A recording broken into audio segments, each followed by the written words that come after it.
اعوذ باللہ من الشیطان اللعین الرجیم بسم اللہ الرحمن الرحیم۔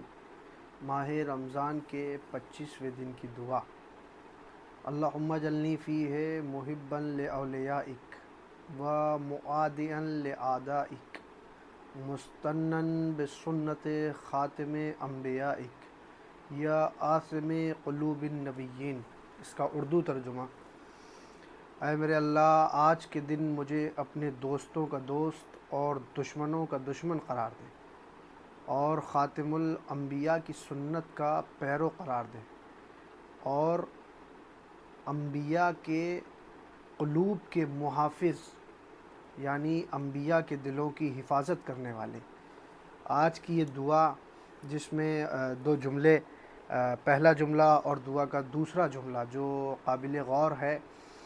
خدایا آج کے دن مجھے اپنے دوستوں کا دوست اور دشمنوں کا دشمن قرار دے۔ یقیناً یہ جو دعائیں ہیں یہ معصومین کی تعلیم کردہ دعائیں ہیں، اور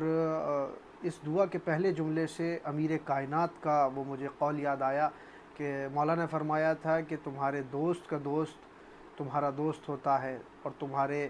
جو دوست کا دشمن ہوتا ہے وہ دشمن ہوتا ہے۔ یعنی اس دعا کے جملے سے اور امیر کائنات کا وہ قول، اس سے استفادہ کیا گیا ہے۔ یعنی ہمارے ائمہ کے اقوال جب مومنین کے درمیان آتے ہیں تو وہ ایک انسانی زندگی کو ایک نئی مشعل راہ دکھاتے ہیں، اور جب وہ مصلی عبادت پر یا کسی بھی عبادت کے ذریعے بارگاہ ایزدی میں جب دست بدعا ہوتے ہیں تو وہ جملے کبھی دعا بن جاتے ہیں۔ اور اس کا دوسرا جملہ کہ آج کے دن مجھے خاتم الانبیاء یعنی حضرت محمد مصطفیٰ صلی اللہ علیہ وآلہ وسلم کی سنت کا پیرو قرار دے۔ یعنی یہ جو جملہ ہے یہ بھی قرآن مجید کی ان آیات کے حوالے سے ہے، ان آیات کی تشریح کر رہا ہے کہ جس میں تاکیداً یہ کہا گیا ہے کہ ہمیں اے میرے حبیب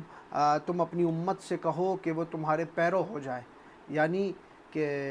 یہ جو دعا کا جملہ ہے وہ قرآن مجید کی اس آیت سے اگر میں کہوں کہ استفادہ کے طور پر اسے لیا گیا ہے، تو یقیناً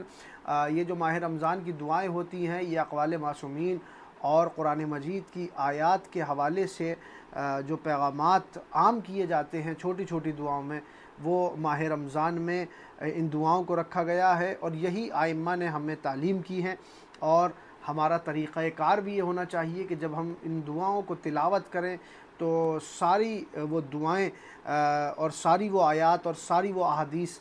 جو ہمارے اذہان میں ہوتی ہے یقیناً ان کو